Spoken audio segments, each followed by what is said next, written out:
Whenever things aren't going so well and Satan seems like he done got you down, stomped on you a couple of times and dared you to get up, all of a sudden you begin to pray and talk to the Lord. It changes things, doesn't it? And I know it does for me. As we're here in the house of the Lord, I can't answer for everybody else. I can answer for me. I need the services here at the house of God. I need the worship of the Lord on the first day of the week. I need the fellowship of the saints of God in the house of the Lord. There's no other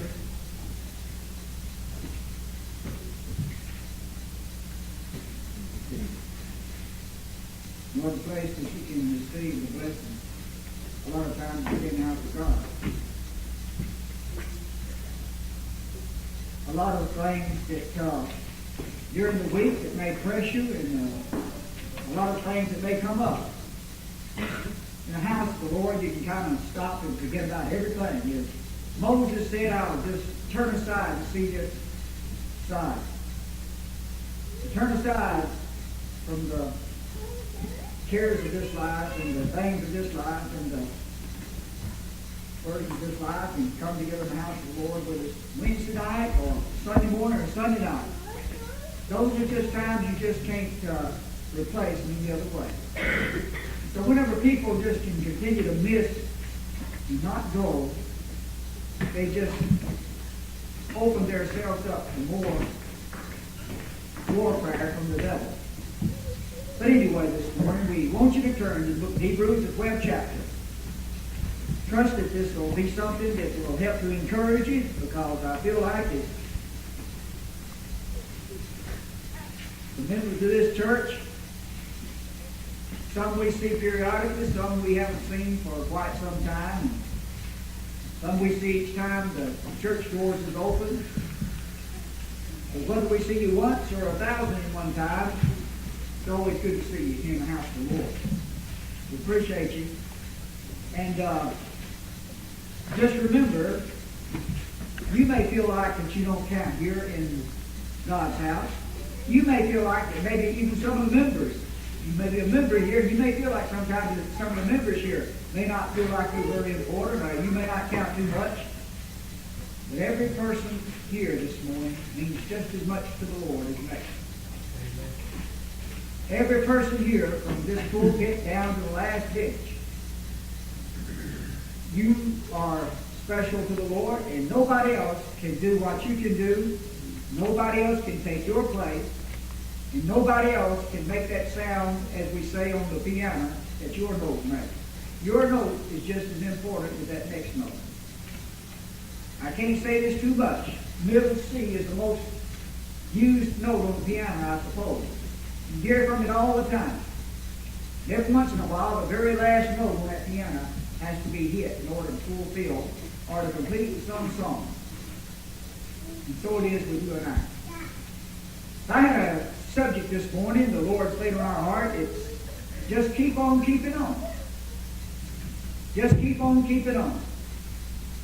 You that's visiting, we say we're glad to have you. Appreciate you coming. Always come back and be with us. We appreciate you. God bless you. 12th chapter, the first verse of Hebrews. First and second verse we'll read and talk to you for a few minutes from those thoughts. Wherefore, seeing we also are compassed about with so great a cloud of witnesses, let us lay aside every way and the sin which does so easily beset us, and let us run with patience the race that is set before us, looking unto Jesus, the author and finisher of our faith, who for the joy that was set before him endured the cross, despising the shame, and is set down at the right hand of the throne of God. Let's pray. Heavenly Father, we're thankful to you this morning for your word. Heaven and earth is going to pass away, but thy word is sure this morning. It's the foundation. And Lord, I'm thankful this morning that we have the privilege here in America and in this city of Palmetto and round about us, Lord, that we have the written word of God that cannot be altered or changed. Man changes so many things today, but he can't change the word of God. He may try to take it and burn it up. He may try to change it in other ways. He may alter it to his own satisfaction. But thy word is still written in heaven, Father. Jesus Christ is the word. And this, the written word that we have this morning, I'm thankful that you've preserved it. And you've kept it. You've given us the privilege of being able to preach from it, and each one of us to hear it. And help our hearts to be receptive, Father. There's promises in thy precious word that are going to be kept and fulfilled to everyone that lay hold on those promises. So bless us all together. Bless the visitors that come. Have your way with each one of us. Encourage us, strengthen us, lead us and guide us, Father. May the Lord Jesus Christ be precious more than ever before to each person that has come this way this morning. And we'll love you, we'll praise you. In Jesus' wonderful and lovely name I pray. Amen. So Hebrews says in that 12th verse, wherefore, seeing we also are compassed about with such a great cloud of witnesses. In that 11th chapter, I believe it is, and I counted them, he mentions approximately 17 different ones that are in the Word of God that live, that are living today. They're not dead. They're still living. They haven't went out of existence. They're just as much, in fact, they are more alive, if I could put it that way, than you and I are today, because they're in the presence of God. But they're alive. And every one of them mentioned in that 11th chapter, all of those witnesses and the trials that they went through. Now their trials are over and they're with the Lord. But you and I, we're here this morning. We're still going through those trials. And we're still contending for the faith. And we're still contending and being confronted with a warfare that just never lets up sometimes, it seems like. And so as we said, we want to encourage you this morning, because I find that down through the years, as we look back, there's been a lot that started out, but they're not here this morning. There's been a lot that began this race, but some way or another they fallen by the wayside. Not because the Lord wanted them to, and not that you and I should ever rejoice over one person that seems like wasn't able to fight the good fight of faith. You know, we look at others that maybe are weaker than we are, or maybe we think we're strong, but the Bible says we think that we're strong. We better be careful, because that's when we're about to be, you might say, brought down. But nevertheless, if we think about many that started out that is not any longer here, then of course we think about how that the Lord still loves them. The Lord may, as we think about, we may have cast them aside, or we may have forgotten them. But the Lord still hasn't forgotten. And to you that are here this morning, to you that are still serving the Lord, it's easy to be discouraged. And any person that would tell me that is a child of God that ever become discouraged, I'd be afraid of their salvation. For the simple reason that if you belong to the Lord, there's going to be, and it's designed as a part of your experience in the Lord, to have times of despair, and to have times of discouragement, and to have a fight that becomes even more seemingly overwhelming, and you're able to contend with at times, and it seems like you're about to be overcome. But nevertheless, you go back again to the Scriptures where he says there's no temptation taken you, but such is common to men. But God will, with the temptation, make a way of escape. And sometimes, maybe just being here in the house of the Lord on Sunday morning to hear the Word of God might be that way whereby it might encourage you enough to help tide you over, or to carry you over from that particular thing that so troubles you. But as we said, 17 was mentioned there. And then not only those 17 that were mentioned, but he says, besides all the other, of which the writer said that he would not name because time wouldn't permit him. So, of course, that takes in all of those that he may or may not have remembered, but regardless of it, he's saying there's a lot more than these. But these are mentioned. Just like the Scripture says, these things are written that you may know that you have eternal life. You know, that's always encouraging to think that we can know this thing today, and to think that we can have a salvation that's sure today, and to know by the grace of God where we're headed, and to know above all things today that despite everything that's going on, that we do belong to the Lord, and we are going to make it. But as we said, keep on keeping on.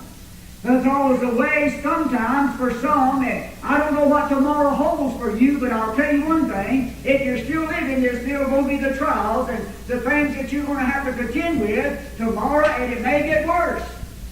If somebody said the old saying a lot of times, they say, cheer up, it could be worse. And he said he cheered up, and sure enough, it did get worse. And sometimes that's what it seems like it takes place in our lives. But it's not time to quit, it's time to keep on for the Lord.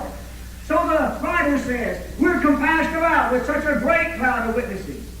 Wherefore, being compassed about with these great cloud of witnesses, let us lay aside all weights and the sins that so easily beset us. And of course, as he talks about this, how that each one of them, as we look down, as we said a few moments ago, when it comes to those that I'm sure that if you've been saved any number of years, there's some that maybe comes to your mind that you knew that at one time you had sweet fellowship in the Lord. And some that maybe were more of a foundation than you, and I said you was able to lean on them. You was able to depend on them. And you was able to go to them many times, and maybe in your Christian experience they helped you when you needed it most sometimes. And then you think about that fact that you had so much confidence in sometimes. Maybe today we look back and maybe somewhere or another the devil has caused them to fall to the wayside. I know of some that down through my ministry that I've seen in the past that are like that today I can't find them in the Lord in a sense, and they've grown weary, it seems like, in the way, or somewhere or another they just are not around and they're serving the Lord. And certainly I think about how that instead of being said, well, you know, that just proves how good I am because I endured. And they didn't. That's not the attitude, of course, any of us should have. But always being prayerful and always thinking about it. That could have been us in that sense, but nevertheless, down through the years, if you've been saved in the amount of time, I'm sure there are those that you can think about. Maybe that is not serving the Lord today. But you're serving the Lord today. You're here this morning. And if the devil's trying to cause you in any way to become discouraged or in any way to cause you to begin to have second thoughts or begin to say, well, you know, it's just not like it used to be. Well, used to, I'd come over there to the house of the Lord and there was all kind of shouting and singing and praising the Lord, and it seems like it's not there. Well, you know, it's not God's fault it's not there. And certainly this morning, if it's not there, where can you lay the blame? Don't look at the person next to you. If you, by the grace of God, can't be a blessing, then maybe that's where trouble is. If you begin to say, well, you know, I used to enjoy the meetings. Well, you know, you can still enjoy the meetings. I'm still preaching the same gospel I preached. And thank God the same Spirit that the Lord anointed me with when I came here is still with me. And by the grace of God, I'm still preaching it. And thank God I pray and trust that you can enjoy it today. That I haven't reached the point to where I can't teach you just a little bit, or help you just a little bit, or be a blessing to you. Because I know that our church, it might not be the greatest as far as the town is concerned sometimes. It might be the churches they think about on the other side of the tracks. It might not be as they think in the rich section in a sense, in a way. But I'll tell you, in the richest section you be in. Now, we're in the Lord this morning. We might not be well thought of with some folks. But just as long as the Lord thinks of us, that's where I'm concerned. And you know, I'd much rather be where we are and have the Lord with us than to be anywhere in this town and the Lord not be there. Why, He's still just as good today. And the blessings of the Lord are still here today.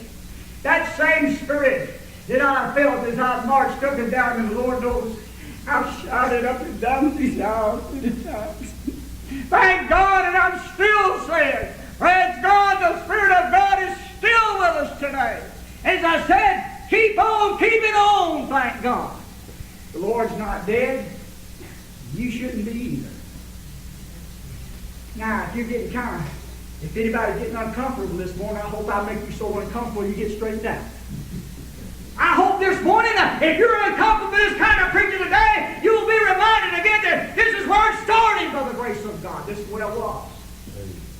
As long as the Lord will give me grace, and as long as I've still got the physical strength, I want to be able to still preach like like this. I might one day be limited to have to stand on 2 bricks. But until I'm limited to it, I want to be able to preach the Word of God this way.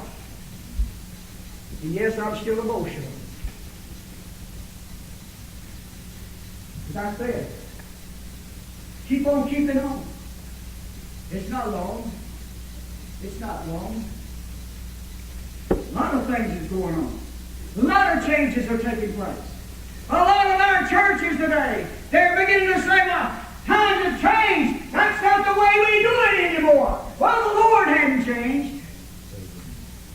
And He still saves souls the same way He always saves them. You know how that is? The very same kind of preaching that I'm doing this morning. When I say I'm doing it with the grace of God, saying that is by the preaching, the foolishness of preaching. And if you don't think it's in foolishness on folks, that's what makes them uncomfortable. It kind of rubs their pride the wrong way for preaching to get kind of stirred up.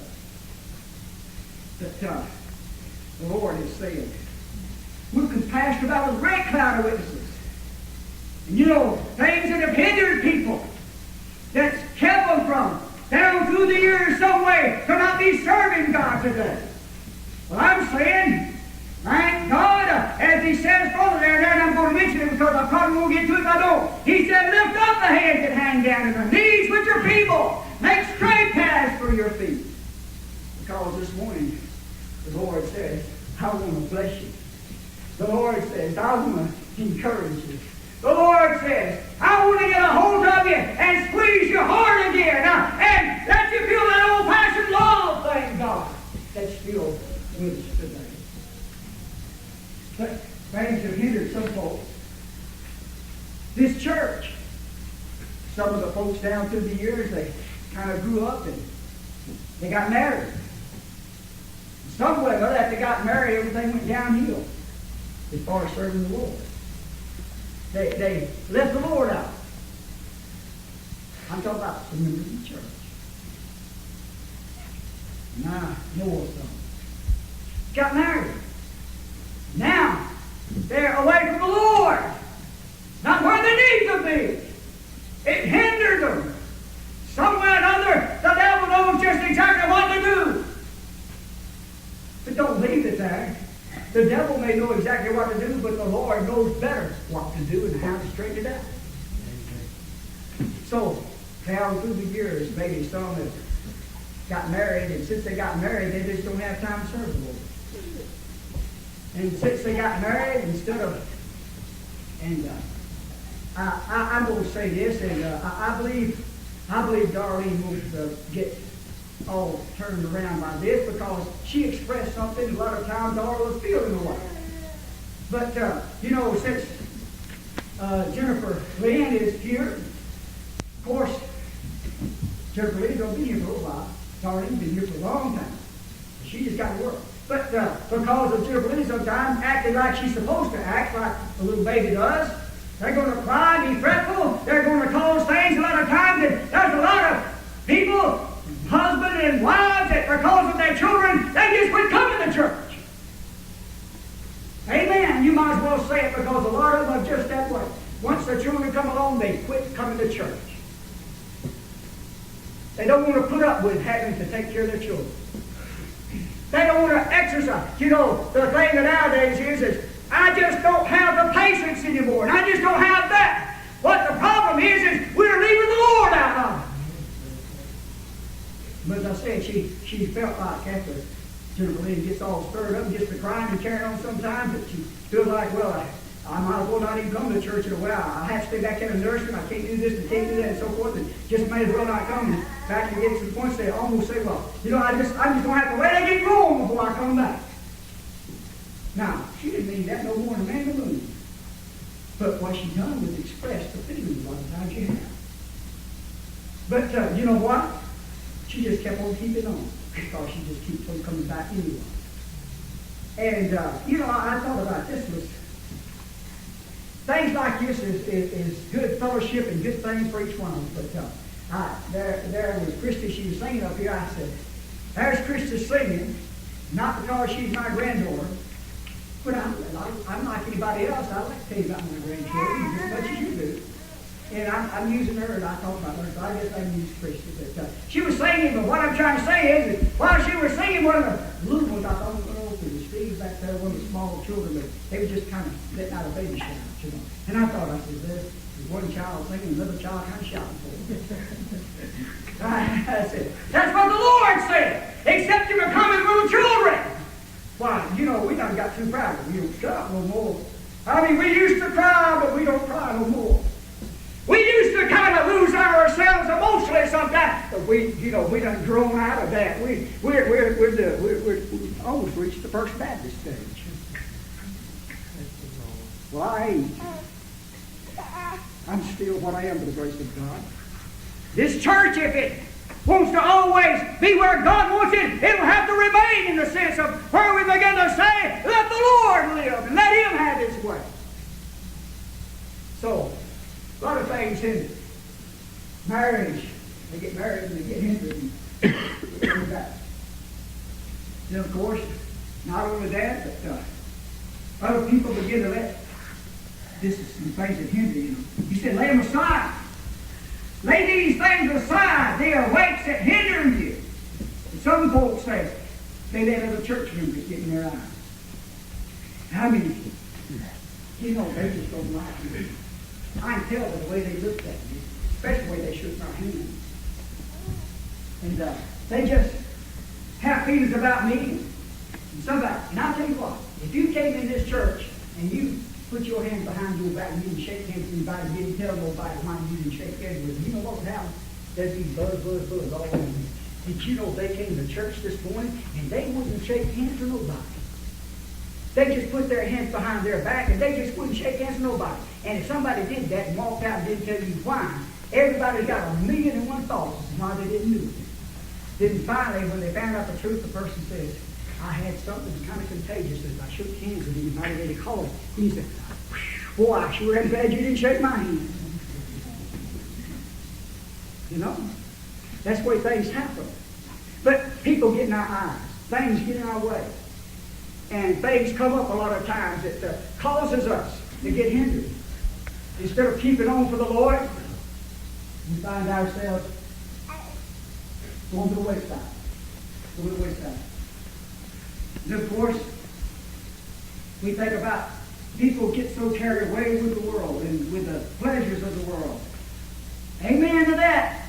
Amen to that. A lot of folks, they get so wrapped up in the things of the world and the things pertaining to the world, whether it be sports or whether it be some other things you want to call it, whatever. They get so tied up with that and get so involved with those things, they don't have time anymore to serve God.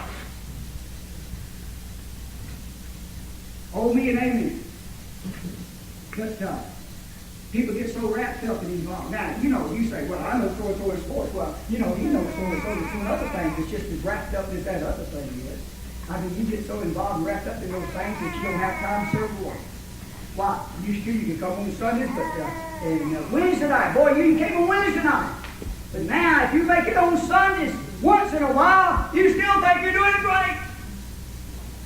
What you're doing is you're just missing out on a whole lot more you could have spiritually that you could enjoy, and the Lord would bless you, and you'd be encouraged. And I tell you, I can't think of a happier bunch of people, and I use the word bunch of people, than us folks here whenever we come together and receive blessings from the Lord and be encouraged of the Lord and go out of this place rejoicing in the Lord. Because the Lord blessed us. Did you know one good pouring out of the Spirit of God on this place will do more for us than any tranquilizer or any uppers or anything else you can do concerning it. One good outpouring of the Spirit will do more for you than $1 million could, because there's a lot of folks, they give $1 million to have a few minutes of peace.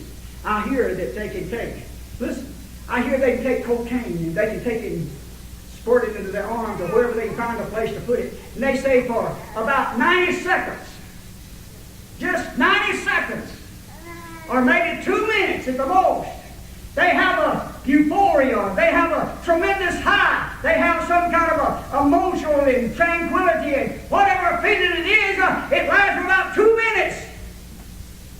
You know how much they'll pay for that stuff? There's no limit to what some will pay for it. they'll rob people and strangle them, kill them, and everything else. For 2 pennies worth of food. I'm talking about a feeling of only a few moments of time that people likes to have, and wants to have. They say once you got that feeling the first time that you never seem to reach it anymore. From then on, it's always just different, you know. But what I'm saying is, comparatively speaking, and kind of making an analogy out of it, is that the Lord can begin to pour out, and I've seen it. The Lord can start pouring out His Spirit on a service sometimes, and you can get blessed. And I've seen the Lord bless me, and for hours I feel the presence of God. And it didn't cost me a penny. Didn't cost me anything. All I done was say, Lord, aren't we having a good time? Keep on keeping on. While we're thinking about around here sometimes, folks forget that. I've heard some even, would they have the audacity, and I use the word audacity, using big 50-cent words, would they have the audacity to say, and someone said, well, I heard that Victory Baptist Church is dying. I'd say to that person that said that, I says, you might be dying, but the church isn't. Amen? If there's anybody dead here this morning, pardon me, you need to be resurrected. Is anybody here this morning that you are the one that's having problem with this message, or you're having trouble with this thing, you just start to examine yourself and stop trying to figure out everybody else and start to begin to say, where's the problem? Because it's not God's fault that you'll get. I don't care how many people here. If everybody here were nothing in the world but thieves and murderers and everything else, and you were the only one right, it still wouldn't prevent you if you want a blessing to get one. Thank you, Brother Donald. Amen. Boy, I feel like revival this morning for some reason or another. But keep on keeping on. That was burning on my heart this morning. Because so many have fallen to the wayside for so many reasons. The pleasures of the world, the things of this life have taken over. And they've forgotten what God can do. They've forgotten. And I say this with the knowledge of knowing that I'm walking up. You talk about a tightrope. Wallinder, as he walked across that Tallulah Falls on that rope that he had, and that thing swinging and everything, he was really walking a tightrope. Sometimes I can walk on a tightrope. I feel like it's not the same way spiritually sometimes when I begin to mention something. Because you get into some things, and boy, you can really get things stirred up because a lot of times it's not way down. But we were discussing, or it come up about concerning Jim Baker and his wife and all the things that happened to them. I don't know whether they belong to God or not. That's not for me to say. I thoroughly disagree with their methods. I thoroughly disagree with some of the doctrines and so forth. And as I said, whether they belong to the Lord or whether they don't, one thing is sure. God knows every person, what the circumstances are. Lifestyles may be a little bit different over, and by the way, for our information, they say over in Germany, I think it is, one of the European places, and you bow your head and put it on your chin like that to pray, you'll blaspheme as far as they're concerned. As far as you're concerned, that's a way of humility, of praying to the Lord like a little child. But to them is blasphemy. If you've done that, they come folks to cut your head off and soon. Because it's absolutely something to them that just completely gets away with it. So there's a lot of things we may or may not understand as well. But things that's happened at the end, it may be, and through what has happened, it may cause, or might cause them, I don't know. I don't have no idea. It might be worse, I don't know. But what I'm saying, they are. And I'll ask this question. Is there anybody here or any other place would like to say, oh boy, they are going to hell? No matter how much I may or may not agree or disagree. I don't want to see one human being in hell.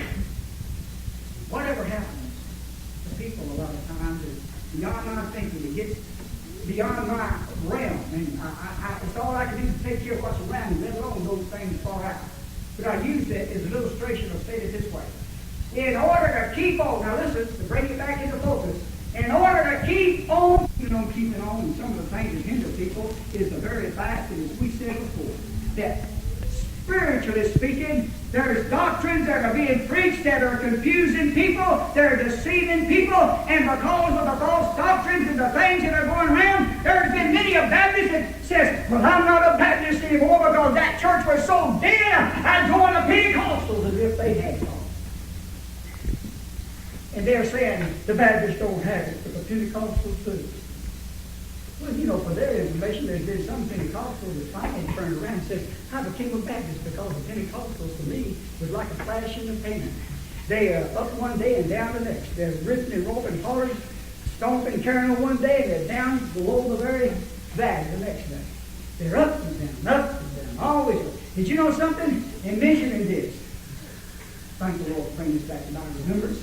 It passed to my mind in thinking about this and meditating on this. But down through the years, I've thought about this and keeping on to the Lord. I've seen some people that started out.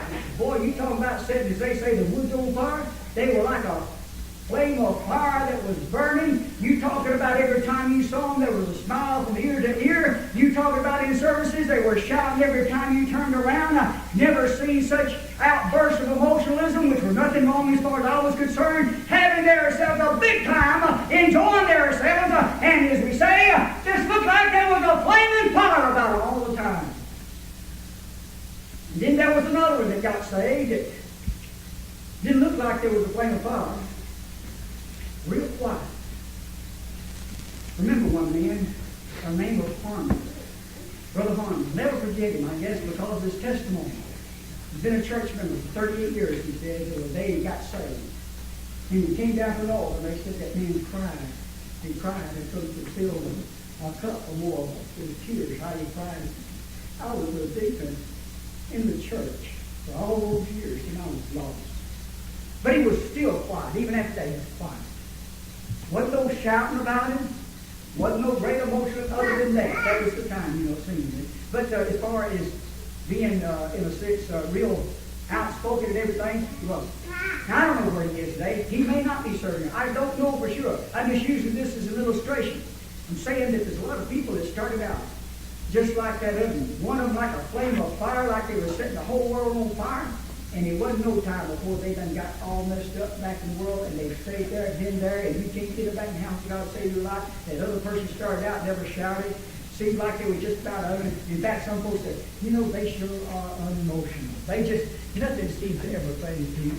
But here today, they're still coming to the house of God, still sitting there. They may not be grinning from ear to ear, but they got enough smile on their face to let you know they're still serving God. It's better that you were like that and still serving God than be like the other and up one day and down the next, and the day you can't find them. Amen. Now, that's not the way it's supposed to be in a sense all the time. I just use it as an illustration. Because there's a lot of them start out like they set the woods on fire, and they're still doing it. So it takes John the Baptist. When he came through, you talking about setting the woods on fire, they said. He lost his life because he was burned up the woods. He made the people's ears tingle. You know how he done it? By preaching against sin. Ain't many folks that stick their finger in the king's face and tell him, you got no business over here living in your brother's life. Somebody did that today, they take him by the they wouldn't take him by the hair of the head or the ears or anything else. They'd probably start kicking him and booting him out of the church and by as fast as they could. The things hinder people. Other folks getting their eyes. Other church members getting their eyes. So they're not serving God. There's members of this church, I believe today, they're not here because they let people get in their eyes. Now, I'm saying it in the sense that if they were somewhere else serving God, it'd be fine. But they're not. Now, somebody says, who are you talking about? You don't know who I'm talking. You may think you know who I'm talking about, but you don't. So you say what you want to about that. But folks getting their eyes. A lot of folks saying, talking about others, hypocrites. And they just getting their eyes. But what am I saying? Wherefore, seeing we're compassionate about such great cloud of witness, let us lay aside every weight and the sin which does so easily upset us, as the black preacher said. I started to say called the preacher. Black preacher said. Nigger preacher said, should I say that? If there's any present, they might get mad at you. You might get offended. But you know, you say it in such a way that if you say it in the right way, folks still, people are looking for so many things today. They just need you to open your mouth and say something wrong so they can accuse you. And boy, I tell you talking about that, I'm in the best place you can get it because I talk more than all of them. And I got more to say about a lot of things. I got more opinions I'm tossing out when I'm preaching. So I'm really standing in a place to where you can easily find something wrong with me. It won't be no problem whatsoever, I promise you. You won't find something wrong with me. Amen? Listening? Okay. Keep on keeping on. Keep on keeping on. Are you here this morning? Are you here this morning? Bless your heart. You bet you are. Now use that word bet right there. You don't bet, do you? No, of course I don't bet, but I just use the word as a sense to say, you bet you are. You kind of say it this way. You're here, be assured of the fact you being here is the fact that you still belong to God, and you can't, what you come here for this morning anyway? What you doing here? Grinning at me like that. I like those grins. Does me good. Sometimes a frown just sets me more on fire, and it might cause me to not careful. Say to myself, shut your mouth. You're going to get yourself in trouble. But these things are so deceptive. So, in order to keep on keeping on, you're going to have to understand there's things the devil's going to throw in your way. Now, what can hinder you might not faze somebody else. There's some folks that are not fazed by certain things, while others it don't take much to faze them. Some folks are easily moved. Of course, a lot of folks that just, down through the years, they just burn out. You know, you've heard of burnout. Now, I'm not going to get all wound up on burnout. But you've heard of burnout. It's whenever they say that, like this guy at the top who wanted to come and coach the team is one that he coached one particular team. I can't remember what it was, but say that because of his coaching and all the energy and effort he put into that thing, he just lived all his life in a sense and just burned himself out carrying that team to the championship. He says, I'm just burned out and I just can't do it again. A lot of folks are kind of, in a sense, spiritually, if they're not careful, just get burned out. It can happen. It does happen. There's preachers today that absolutely, I promise you, you can find them across this nation. You can find them in Atlanta, Georgia. You might even find them in Palmetto, Georgia. That have absolutely just burned out. It's sad, but it's a fact. It happens. It can happen. You have to recognize the fact that those things happen. But also, give you a good illustration. I know time's passed, and I know the time is sliding by real fast this morning. But think about it this way. Listen to the young folks. Listen to them. Now, as far as I'm concerned, all of them are young. So when I say young folks, but there's some that says, you know, I really had the desire to go out and work for Victory Baptist Church. And I had the desire to really go out and to do this and to do that. And I want to do the other. But, you know, I just quit. I mean, none of the other folks want to help me. And nobody else seems to be concerned. And they're not concerned. And this was not concerned. And so, you know, why should I care? Nobody else cares. I mean, let all the lights out there in the front for that matter. Just let them all burn out. I won't worry about it anymore. Nobody else cares. I mean, I did for a while. I really wanted to work, and I really wanted to do things, but nobody would do this, and nobody would do that. Now, see, we all go right back to the same old thing. It's always somebody else's fault. Why are you not doing it? There's not one person here that I've got a hold of your... I keep thinking about it. It was right on news night Sunday night, and Steve right in the middle of his message, and me and Mama mentions it sometimes, and sometimes maybe I'm not quite that adept at it, and sometimes I may or may not. But I was right in the middle of the message talking about that animal, the dog, I think it was, they put that stuff to speak of. You know, just something right in the middle of the sermon that kind of woke up everybody. But how that a lot of times I hadn't got nobody's feet tied. I hadn't got nobody's hands tied. I ain't got nobody's tongue tied. I had got one single person bound here this morning. Is that right?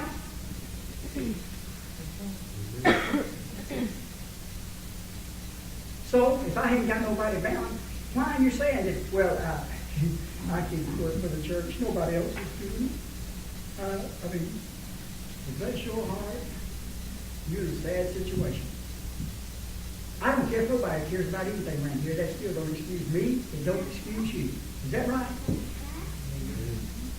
We could go, just like this revival that's coming up. We could say, you know what, the preacher would visit this person, or the preacher would do this one and do the other. You don't know what I do and what I don't do, as far as visiting is concerned. But it's about, if the preacher would do this, or if whenever I came, he'd have been more fiery like he is maybe this morning, or he'd have done this, or he'd have done that, maybe it would have turned out that way. No, that's not what the problem is. Because you're going to come over here sometime, and I just absolutely am preaching. I just feel like I fell just about as flat on my face like a fall. I feel like sometimes I so let the congregation down in preaching. I absolutely do. It makes me feel bad. I'll be the first to admit it. I wouldn't have got every time that I stood. I'd be like a house of fire, but it don't work like that. You're just like anybody else. So, it's the fact that if you would, and I would, and all of us, feel our place and realize our place is important. Whenever you come here, by the grace of God, if you bring people here and you pray for me, it may be the Lord might get the blessing in such a way. And we did. We had a couple in the altar here last Sunday or two ago. I wonder where they are. They're sitting up back here. They came in the altar and brought us out there. They've done come back a couple times since then. Must be something that brings them back. I'm praying that the Lord will help and strengthen you. And not only them, but I pray that you that are here, and you just visited. Boy, I'll guarantee you one thing. You just visit a lot of times. If you're looking for faults, you'll find plenty of them here. If you're looking for some preaching, you might find a lot of faults. Well, you'll find plenty of it. But I'll tell you another thing you can find. You won't find nobody that can say that they're any more saved than I am. You won't find anybody else that's any more of a preacher than I am by the grace of God. You can only be, you're either a preacher or you're not a preacher. You're either saved or you're not saved. Keep on keeping on. Does that help you this morning? To say this morning that, wow, yeah, I don't care what's happened in the past. It's like they say, today's the first day of your life. It's easy to say that, but boy, it sure is hard to fulfill it, isn't it? All of us are good at telling everybody else what they want to do, but boy, I tell you what, it's hard. It's like John said, when he ate that word, it became bitter to his stomach. It sure was sweet in his mouth. When you give it out, it's sweet, but when it comes back to you, it becomes bitter a lot of times. But it's still there. Keep on keeping on this morning. Run with patience the race that is set forth. Mingle with faith. Crossed my mind while I was meditating on this. I don't have time to get into it. And that's not important. For the simple reason, what is important is what have I said this morning that might have encouraged you to keep on keeping on. I'll close with this. It's not something you've ever heard before, but it's something I believe every one of us can identify with in a sense. And I say keep on keeping on. I'm reminded as a kid in school of an old, wasn't a fairy tale, I don't know what you call it right this minute, but a little story about the tortoise and the hare, or the turtle and the rabbit. We can say, if I say tortoise and hare, some of the kids might not know exactly, but if you say the turtle and the rabbit, they know what you're talking about. They probably already heard it, but they's in this race, and both of them start out from the same starting point, and they got a finish line, and the tortoise starts out, and the rabbit, of course, he's real swift, and he knows good well. Or should I say he's real slow. Slow and swift, just as long as I communicate, that's what's important. So they both start out. The rabbit turns around, looks back, runs circle around him a few times, and runs out there in front, looks back at him, they say, and kind of lets him have the old look, so forth, and runs around, looks along and says, boy, I'll tell you what, I got this thing made. I got this thing made. Boy, he's ripping up and walking up. He could have done went to the finish line all he wanted to, but he's just kind of making fun of this old horse. He's not no big fanfare, nothing else. Rabbit's having a big time. All of a sudden, something distracts him over here. And he gets so distracted with that thing that after a while he didn't notice when the tortoise just creeped right on by. Just kept on creeping on, creeping on. Next thing you know, as the story goes, the rabbit looks. There's the turtle crossing the finish line, and he got we say. He was one that could have easily, but he wasn't persistent. He didn't keep on keeping on. Like a lot of us sometimes. We think we got to have this thrill, or that thrill, or this thing, or that thing. And all the Lord wants us to do is, you may not, every time you come here to the church, get a great big shouting experience. You might not get a lot of things you came looking for. You might find sometimes, and I had one to call me this week. Not this, yes, they were this week. Good friend of mine. Going through a tremendous trial. And he's asked me the same old question. Why am I suffering? God's not even answering my prayers. You know, when I hear a Christian say that, I know the devil's really gave him a big one. God don't even hear my prayers anymore. But I told him, I said, God hears every prayer that you pray. He may not answer for it when you want. I said, there's a plan in your life, and this may be God's plan. And after I finished talking with him, he began to reconcile to the fact. And I said, God does answer your prayers. If you belong to him, God loves you. God still cares. So, that's saying, keep on to the Lord. Keep on keeping on. There's some old folks, elderly folks, or however you want to say it. There's some of them, they're in a home, and there's no way they can get around it. That just happened to end up. If that's the way their life ended up. It's not something we say is great or anything. They end up there. But there are those that are there that says, it's not going to be long, and I'm going to be home with the Lord. It may be terrible, beyond my thoughts. I may be going through the worst I've ever been through, Lord, but I'm almost home. I'm almost home. I may be here, Lord, but I'm almost, they're doing what Paul says, I've learned wheresoever. I've learned therewith in whatsoever state I'm in, therewith to be content. They finally made up their mind and says, well, this is the way it is. I can't change it, but I'm almost home. So they just keep on keeping on. What about you this morning? Are you going to keep on keeping on, or are you going to let all those things distract you? Because it's just as sure as the next day comes, there's going to be some new things you haven't even encountered before. There's going to be temptations you're going to have that you've never experienced before. But just keep on to the Lord. You can join every church from here to California. But I don't think you would find any more of what I feel like we have right here at this church. I'm not being boastful. I'm just plain being factual. If the gospel is preached here, and it is, I want to know I'm the one by the grace of God that God called to preach it. If the gospel is being preached here, and people still get saved here, then what else do you need other than being saved and hear the gospel and fellowship and enjoying yourself? And if you don't enjoy yourself, you wouldn't enjoy yourself. I don't care where you go. If you're not living by faith. I've got to close for the simple reason the absorption of the ears that may be listening may have just about accepted all they can get down, as they say. So we're going to ask you to stand. Last week this song. And leave me again with the thought. Just keep on keeping on. Whether you feel like it or whether you don't, just keep on keeping on. Whatever happens tomorrow, whatever's going to happen, there's things you can't change. Just keep on keeping on to the Lord. Well, who are you preaching to today, preacher? I started out preaching to me. Well, who'd you end up with? I'm still preaching to me. Now, I don't know whether it helps you or not, but it helps me. Because it's God's Word. I'm just the instrument. I sure am glad that I don't make them up. It's the Lord that does it. So, I said, Lord, I'm glad I came to that church today. I'm glad, Lord, you blessed me today. And I'm glad I had the privilege of being able to experience the joy that you can give through your Spirit today.